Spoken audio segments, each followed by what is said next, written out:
Good day or good evening, whatever space time it is at the time you're watching this video. What's up, everyone? I wasn't really planning on recording today, but I got home from a pretty lengthy car ride, and as soon as I walked in the door, Spirit said, do a reading from the dark side.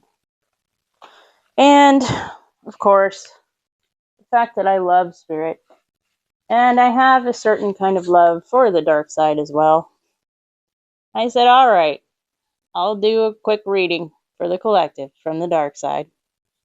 I do apologize if you start hearing some cars going by and things like that, because it is a Friday night here as I'm recording this, and I need my back patio door open because it's hot where I live right now. So I will apologize ahead of time. It often sounds like a speedway over here on a Friday night. Everybody's got their muscle cars out. But anyways, let's go ahead and tap in and see what's coming out here with these deep, dark, and dangerous oracle cards. I absolutely love these cards. I don't always use them on this channel, but when the occasion calls for it, I get excited to tap in with these. Let's go ahead and see what's coming out for you guys. I got that one, and I got this one. Ooh-wee. We've got Hades, the underworld. And then we have Banshee with grief. Wowzer. All right, Spirit. All right, dark side. Interestingly enough, the Banshee has been coming out a lot lately for me in my off-camera life, especially this past week. And I actually recently found out that my heritage is kind of linked to the Queen of Banshees. This is quite interesting. Maybe you have a soul tie to the Banshees as well. And if you're unfamiliar, they are basically a member of the Fae realm who appear as like old women, I guess, in folklore anyways. And before a family member is about to die, or if you are, about to go, I should say. I shouldn't use the D word here on YouTube because we all know you get shadow banned for that kind of crap. But anyways, too late. Already said it. Basically, the Banshee shows up and does a blood-curdling scream. And that's why this woman in the depiction here is covering her ears, because it hurts. It's loud, So there's something here with that. And with the underworld, the Hades card, specifically, it says the underworld. I truly felt this energy. And I truly felt this is another word for the dark side, as I call it anyways. That's how I refer to it as in my little brain that I have. So there is definitely something here with making a transition. That's how we're going to refer to it as.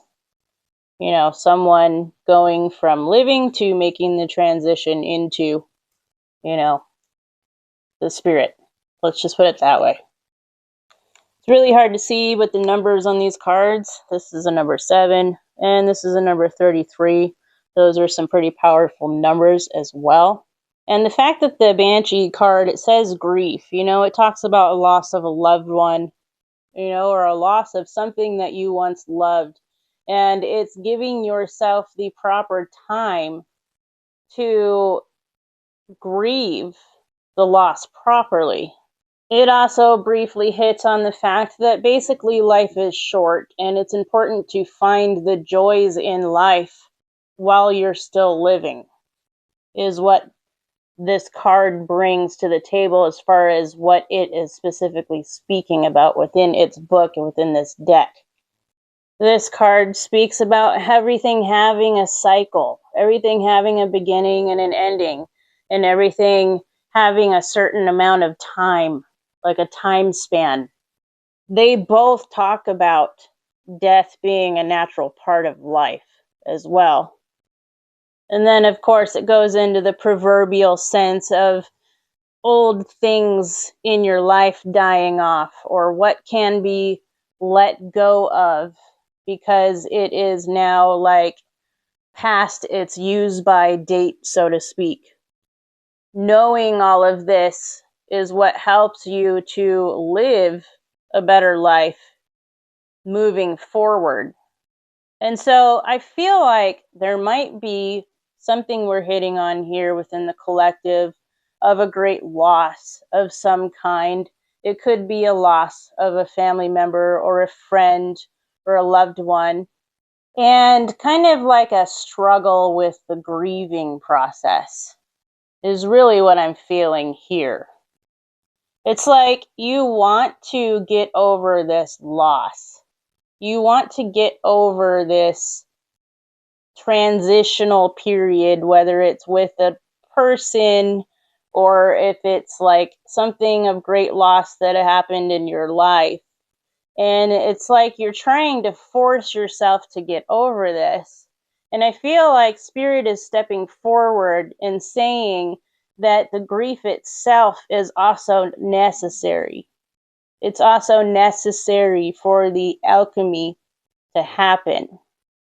And so instead of trying to fast forward through the grief process, I feel like Spirit is saying it is a time to embrace the grief rather than trying to kind of sweep it under a rug and ignore it.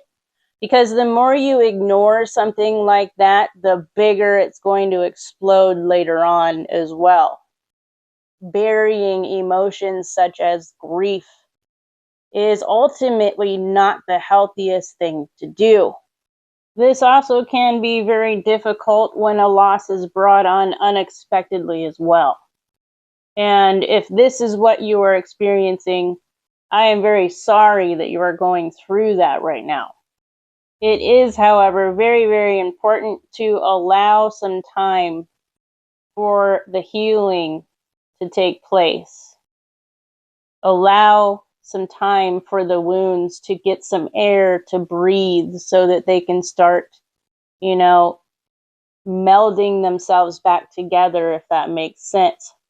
I'm going to go ahead and reach for some Wild and Mystics animal cards and see if we can get a little bit more on this situation that Spirit is bringing to the table in this evening. Thank you, Spirit. Perfect. Okay, we've got Trick, we've got Reveal, and then we have Play. This one, Spirit's saying this animal in particular, it's a raccoon dog. But I'm hearing that raccoons in general are like a big spirit animal for you, which is super cool because they are for me too. But this card in particular, it talks about like a warning to look before you leap. But it's also a reassurance that the leap itself is supposed to be part of the fun. And I like the fact that Play came out over here. It's like the leap is revealing the fun here. And it's actually pretty cool because the raccoon dogs, they tend to look like raccoon or the badger. And that's exactly what Reveal, what animal that one is a badger. This is a little bit of a trickster energy as well coming through with these cards, because there's that vibe of like heeding warning, before taking a leap of faith here with this Trick card. But it's also a really good omen that the risk that you've been considering taking is going to be a success. But it's also a reminder It's kind of that trickster energy. That success is not always guaranteed, but you're never going to really know until you actually take the risk, right? So it's that kind of like juggled. I'm seeing a juggler in my mind. It's like, trick or treat. But there's something about this that is really going to teach you how to really enjoy life and to be more playful with life. It's like this whole loss, whatever you lost or whoever you lost, this is what your alchemy is going to turn into through all of this. It's going to awaken you to the joys of life and to stop taking things so seriously. That's the vibes that I'm getting from these 3 cards coming out. And to not hinder yourself in taking leaps of faith, in taking little risks, because of such a big reward that can come through for you that you might have missed out on had you not taken the risk altogether, if that makes sense. I'm also hearing that if I am speaking about a loss of a loved one, especially because of the circular motion in this card, I'm seeing it as circular motion and the monkey tail coming up and swirling around, and see how it's like he's underneath the tree and it's swirling back up.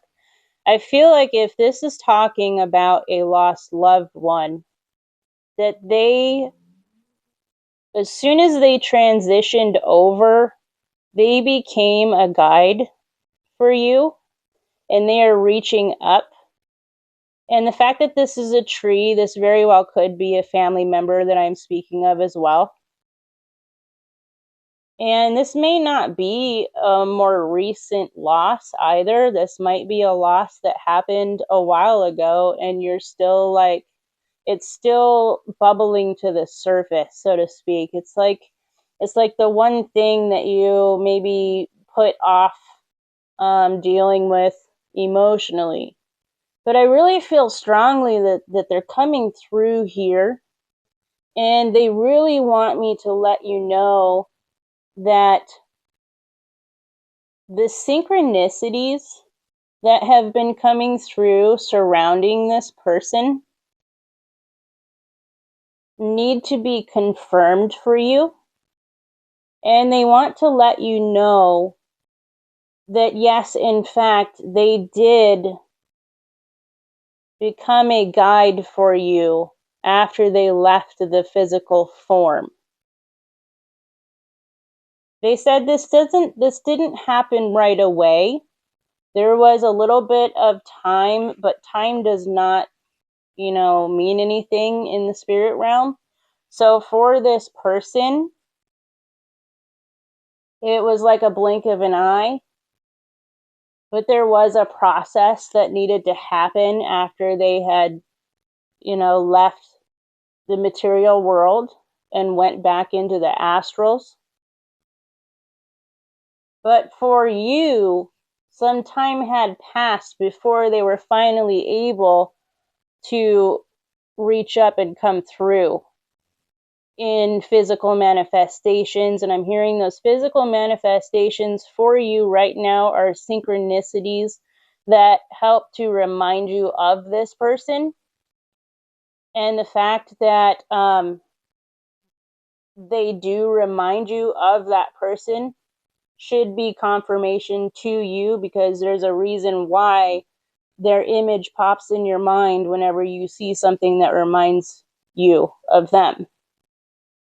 I'm also hearing very specifically that there was something quite recent that came up as a synchronicity, but it caught you off guard because it was something that you had forgotten about. And then it just kind of dawned on you that that was from them. And this is them stepping in and letting you know that, in fact, they want to confirm that for you. This person might actually have a little bit of a trickster vibe to them as well. Sorry for the sirens in the background. And that's just kind of confirming for me that this is, in fact, turning into a little bit of a mediumship reading for someone out there in the collective right now. But I digress. This person, when they were in the material realm, in a physical body, they were like a trickster. They liked to play jokes. They liked to have fun at, dare I say, other people's expenses sometimes. But it wasn't like dark, it wasn't dark. It was just, they were like a prankster, kind of. They have that kind of energy to them. And, I mean, the Fae are even known for this as well. So, it kind of makes sense as to why the Banshee came out as well.